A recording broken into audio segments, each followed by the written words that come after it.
Despite trailing in polls in the lead-up to the election, Netanyahu claimed victory to remain Israel's Prime Minister.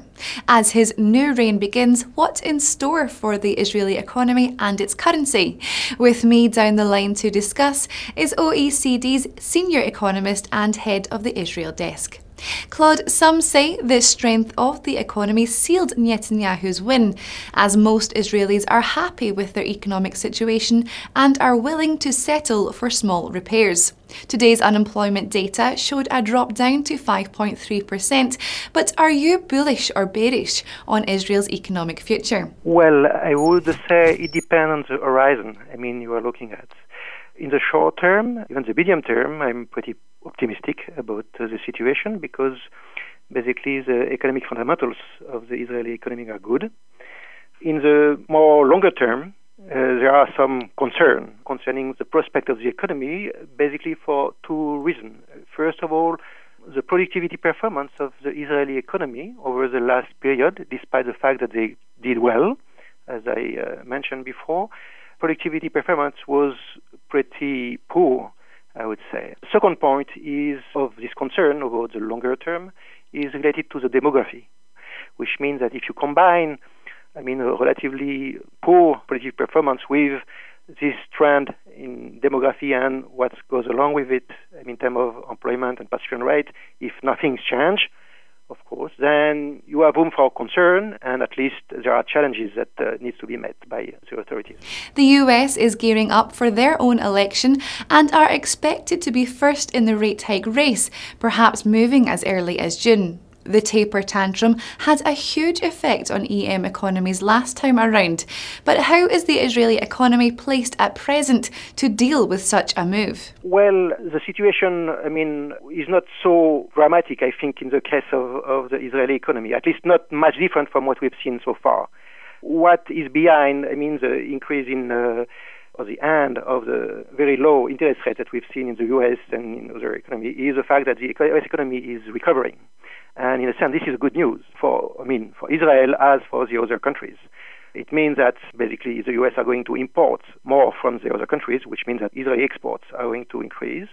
Also, the fact that interest rates in the US are going to increase means that probably this might help, at least from the US side, to alleviate some of the pressure which are currently still apparent on the exchange rate, on the shekel, which basically is appreciating.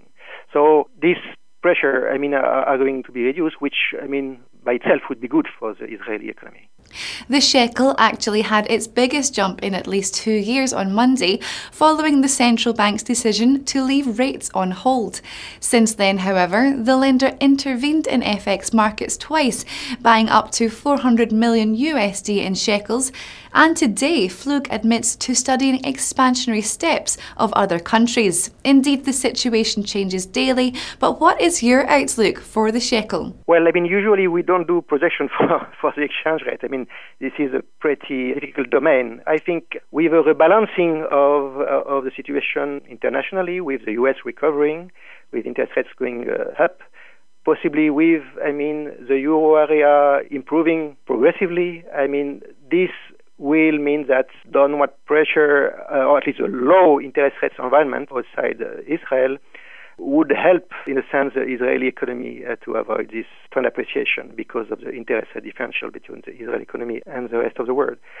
But there are other factors, like, for instance, the fact that, as you know, there is a gas production, which is increasing in the case of Israel, and which implies that, Israel is going to increase its current account surpluses, which by itself also will imply some upward pressure on the exchange rate. So there are these two forces which are acting. I would say it's difficult to know. My impression is that there still might be some upward pressure vis-à-vis the euro area, between the shekel and the euro area, or the euro in the short term, until we get maybe the European countries getting in better shape. Vis-à-vis the dollar, I don't see a very strong reason why the shekel should appreciate, but in effective terms, maybe the appreciation would appear. But on the longer term, things may be less problematic. Claude, pleasure to speak with you. Thank you for your time. Well, that's all from Claude and myself for the moment. For a reminder of the week's biggest market moves, be sure to click back tomorrow for the wrap-up with Louise Macaulay. Goodbye.